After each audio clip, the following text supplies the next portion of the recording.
Hello and welcome. Good afternoon, everyone. Welcome to Avyan IS Academy. Today, we are taking up direct and indirect speech. So, direct and indirect. Indirect speech is also known as reported speech, which means we are trying to establish a relationship between, for example, let's say there is A, B, and C. So, when A says something to B, it's the direct speech. And when B goes and reports the same thing to C, it's the indirect speech. Why is that the indirect speech? Because also the reported speech, because we are trying to, because B being the wire between A and C is trying to reproduce what exactly A has said to B. However, the one thing that we need to keep in mind while doing a transformation between an indirect and direct speech is when B is saying that to C, it should not look like that the original responder of the sentence was B. It should look like it was A who had said the message to B and B is merely conveying it to C. It should look like B is conveying the message, not saying the message. So, not saying the message. So, what we need to keep in mind is while we are trying to transform sentences between direct and indirect speech, we should be as verbatim as possible and try and reproduce the original speech. So when students are trying to transform them, it is better that you make as less changes as possible unless required, unless the few things which we learn as rules which we need to know while changing between direct and indirect. Try and not change the meaning of sentences. So in any kind of transformation, whether it's between direct, indirect, active, passive, whatever, we always have to understand that we do not change the meaning of the sentence. The meaning absolutely should remain the same. For example, if we look at the sentence,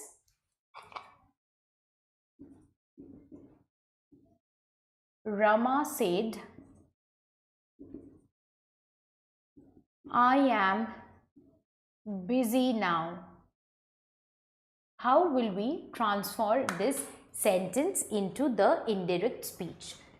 We will say, Rama said she was very busy then. So the first few things which you have seen is this. The first thing we did was removing the inverted commas. So remove the inverted commas.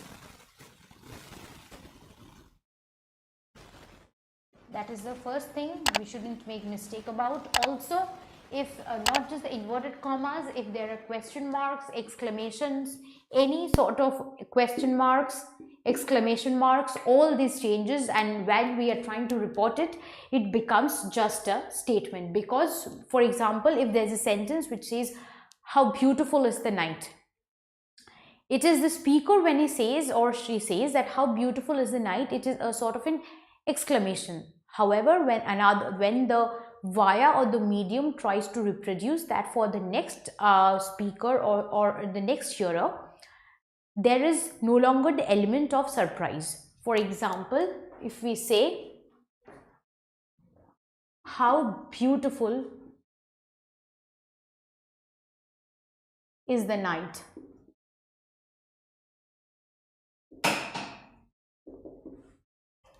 the next becomes, he exclaimed, how beautiful the night was. So as we can see that this exclamation mark gets removed with, and we are just using a full stop. So that is one very important thing about changing it from direct to indirect, because the element of surprise or anger or disgust, whatever we were trying to exclaim in the first place, is no longer there in the second place. It is merely a reporting. So that is the first thing that we need to look at. The second is the present become the past. The now become the then. However, the meaning still remains the same. So when Rama was saying this sentence, she was at the moment and she was saying that she was busy. But when this is being reported by someone else, it is as Rama said she was busy or very busy then. So we need to keep in mind this. Now we'll look at the rules. The rules would be, the first is changing the present to the past.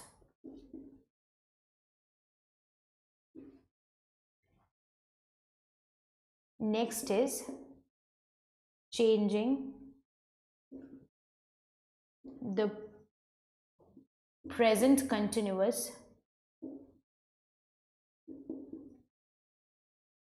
to past continuous.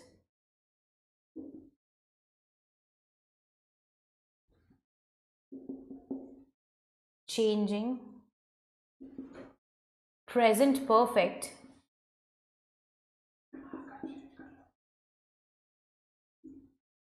into the past perfect.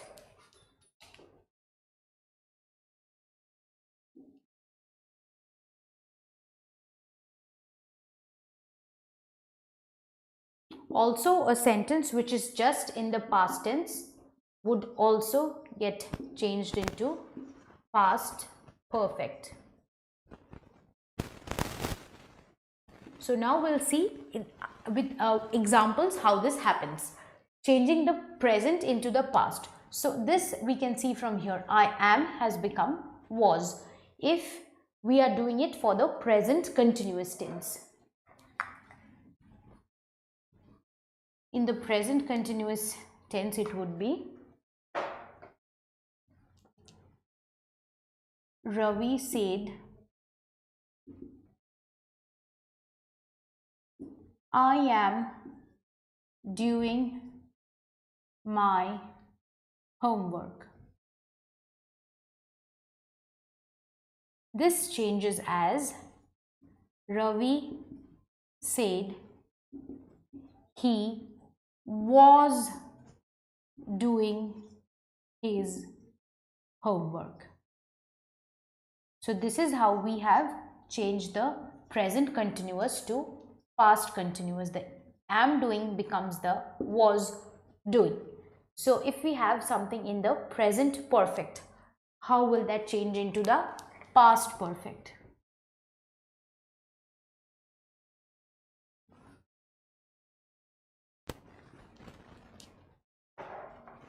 She said,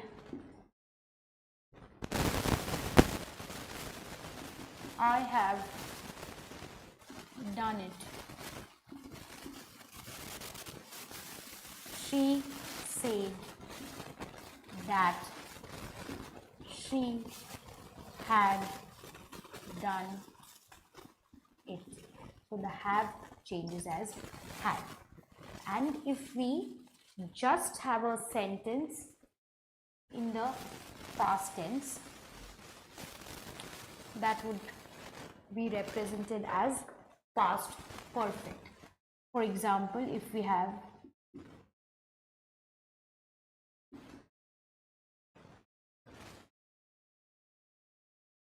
he said, I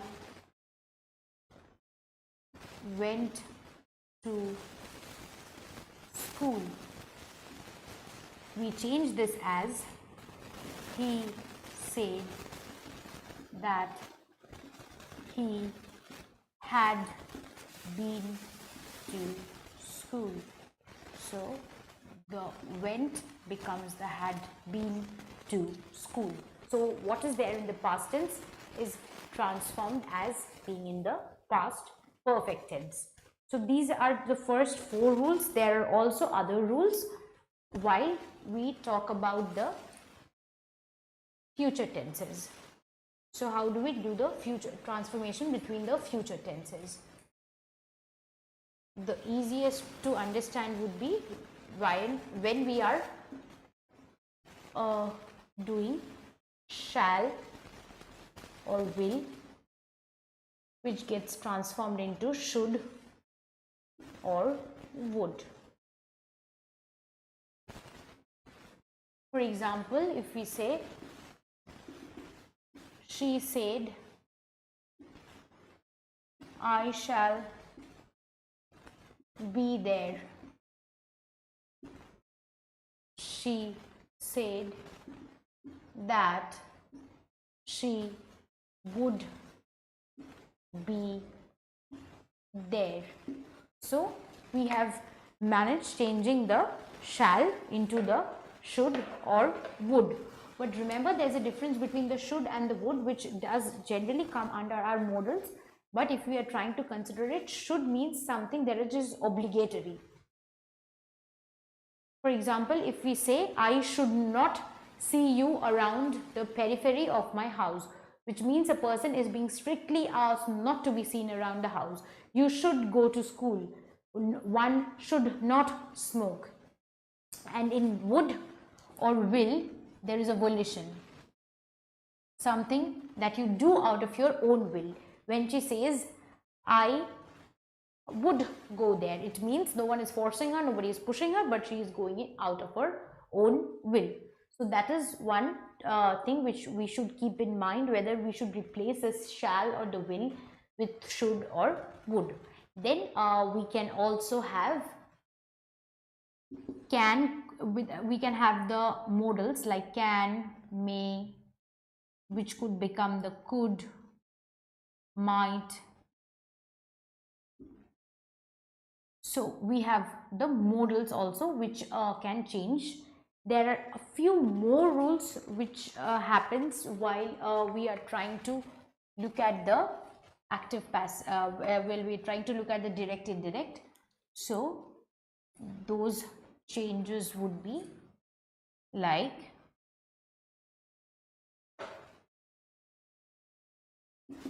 now becomes then, yesterday becomes the day before,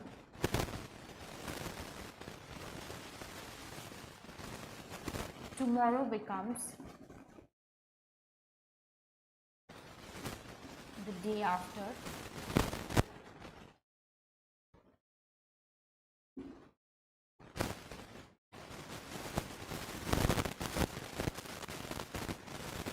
today becomes that day. So these are the few changes which we need to look out for. Also, there could be this becomes that, here becomes there. So we need to understand that the transformation, so there can be a number of other changes also, but these are a few primary main changes which we need to look at. So what we need to understand while transforming a sentence from active to passive, while transforming a sentence from direct to indirect, is that they need to be really contextual.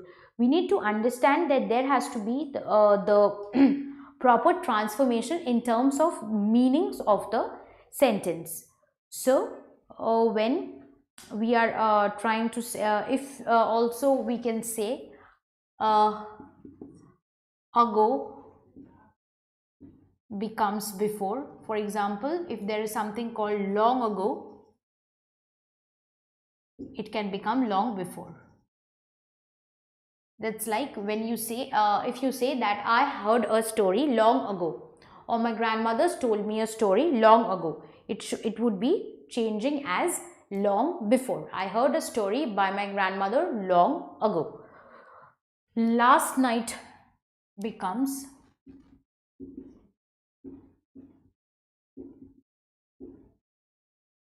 the night before.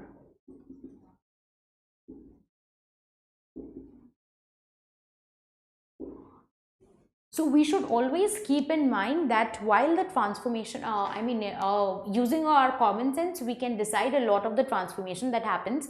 So if we keep in mind the kind of the meaning that it should bear, The one thing that we should always keep in mind is that the meaning should not change. If the teacher, for example, if a sentence says the teacher said come to my place come to my place tomorrow, your transformation would be the teacher asked us to come to her place the day after.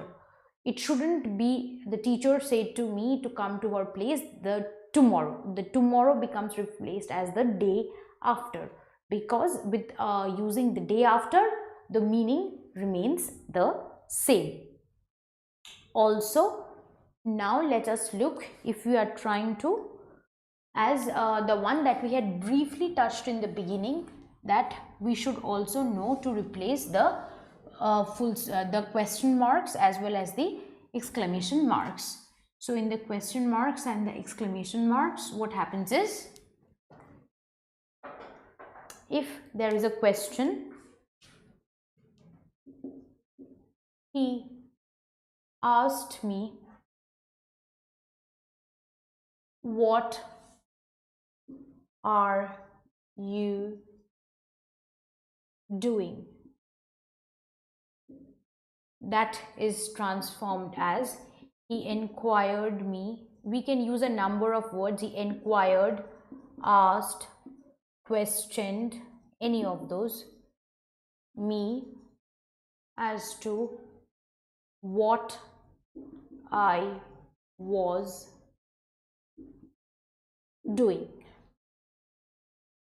Same way, in the while we are trying to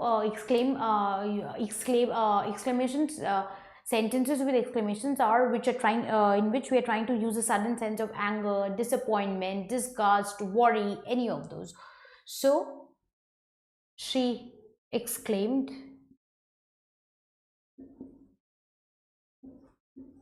alas, he is dead. So we can transform this as she exclaimed or lamented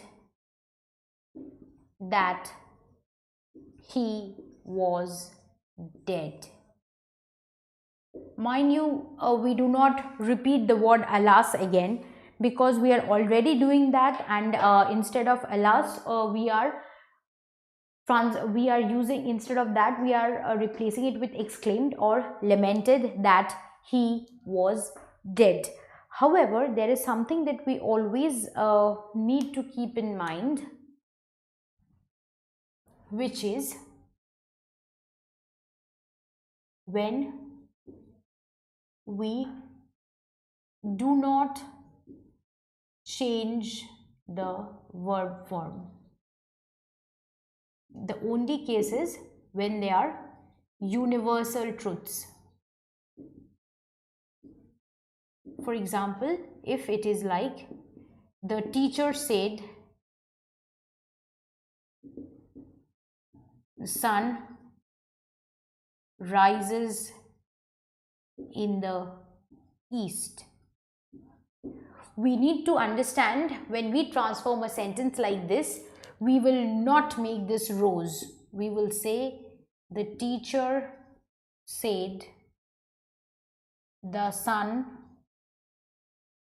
rises in the east. Or the teacher said that the earth is round. We will not say that the teacher said the earth was round. That would mean that the earth is no longer round now. Or it would mean that the sun is no longer rising in the east. So in case of universal truths, we should not change the form of verb. There is also one more thing when we do not change it. I mean, we can change, but if you choose not to change, if the fact remains true. For example, it's like not a universal truth, but the fact is still holding true. For example, he said, I know her address. And if the fact is still true, that this person still knows the address, we can say it as he said that he knows her address. However, we can also say he said that he knew her address if the fact is no longer true. Maybe the person has changed places and we don't know if the person is still there or not. So we can say that he says that he knew her address. But if it still holds true, we can say the person knows her address. But now if we have to move over to commands or requests.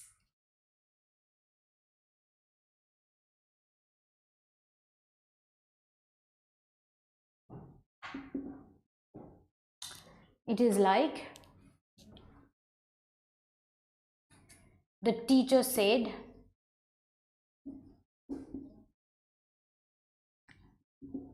be quiet. You can say the teacher instructed us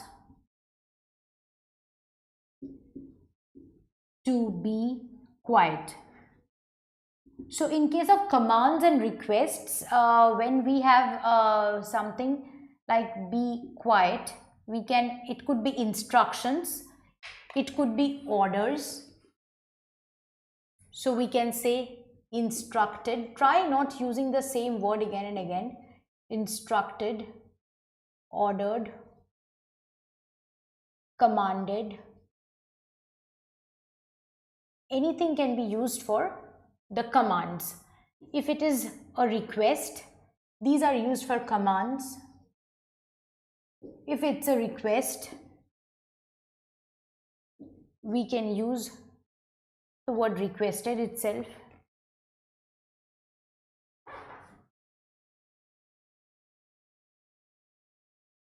We can say pleaded.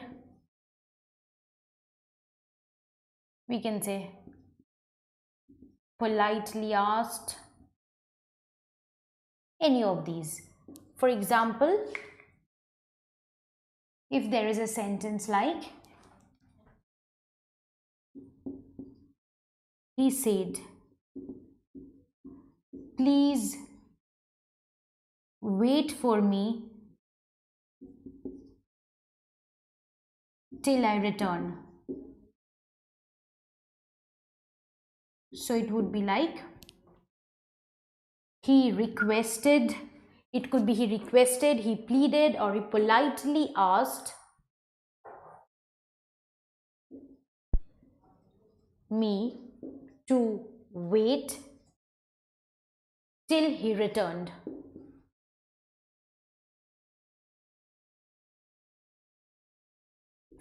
So it could be any of these, but it is like a request to the person that you should please wait till I return. Now we also need to be careful about when we are transforming it the other way around, which is like when we are transforming this from indirect to direct.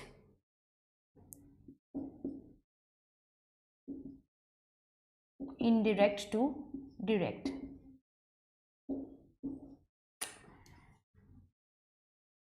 He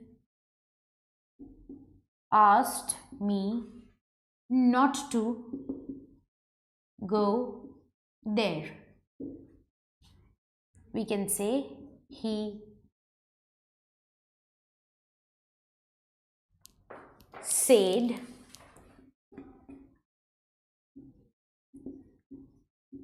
do not go there. So do not forget putting the comma and the inverted commas and beginning the direct speech with a capital letter. So these are the things which we should not forget doing. One more example. She said that she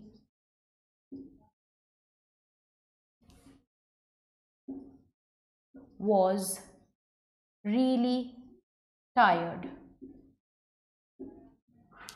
We can say she said I am tired.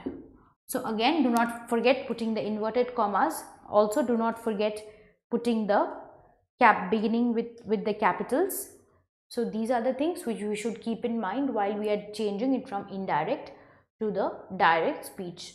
Now if we could do with a few more examples.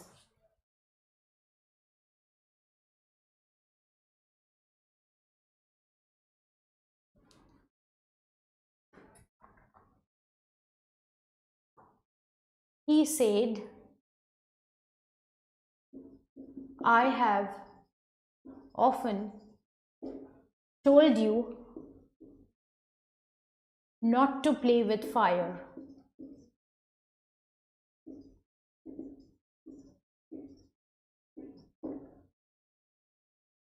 How will we transform this sentence? He said, I have often told you not to play with fire. So you can know by know us. You can tell us by writing it in the comments below.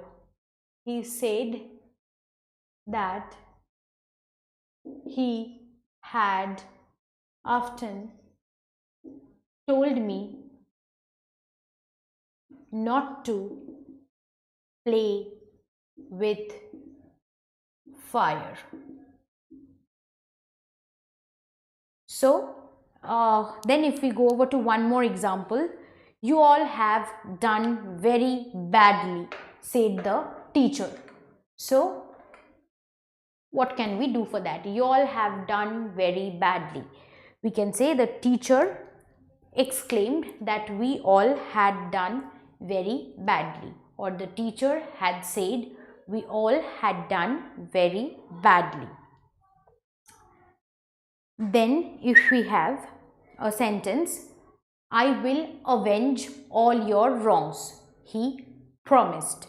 So if we want to transform this into indirect speech, we could say he promised that he would avenge all her wrongs. In case there are what happens sometimes is there are a lot many pronouns, and we often get confused between if there are a number of he and number of she.